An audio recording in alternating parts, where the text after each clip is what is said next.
Hello everyone, and welcome to the Pisces Guide to Pop Culture. I'm of course your host TJ. I just want to do a quick reading update, not a full review. I'm sure I'll have one eventually, but I just wanted to share one of my favorite sort of reads lately. I've been really hungry for some really good historical fiction, and that's sometimes hard to find, but I'm very glad to say that Joe Harkin's The Pretender is one of the best things I read, either in his fic or just generally this year. It takes place in the 16th century. Henry VII has taken the throne of England after the Battle of Bosworth Field, and the story, though, is told exclusively from the point of view of the man who would come to be known as Lambert Simnel, who was, of course, one of the two biggest pretenders and threats to Henry's throne. There's a real power to this novel. If you've read Wolf Hall, or if you've read other kind of like sort of strange but yet very compelling his fics, I think this one will appeal to you. I think it really nicely captures the sort of weirdness of medieval England, and also, you know, I think it's this really powerfully and evocatively told. Lambert, or as the many names he goes through, he masquerades as the son of George, Duke of Clarence, the brother of Edward IV, of course, Henry VII's father-in-law, sort of, even though he was dead by the time that he wed Elizabeth of York.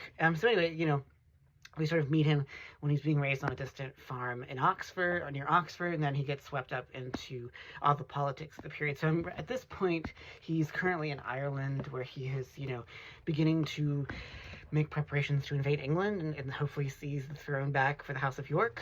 So it's, you know, I think fiction about the Wars of the Roses is always interesting, given the, you know, the enormous influence that the War of the Roses has had on pop culture.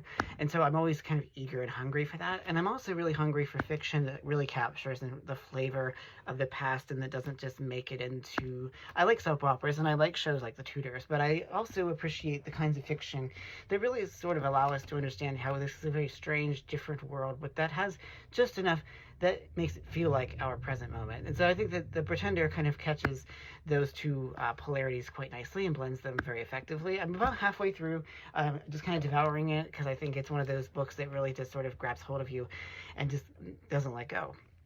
And I think that's a real mark of quality. So that's just a sort of bite-sized review, mini-review, semi-review, whatever you want to call it, of The Pretender. Very good book. I definitely highly recommend.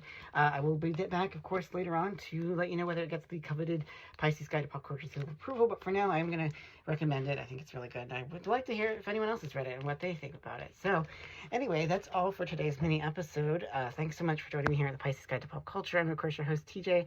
Take care, y'all.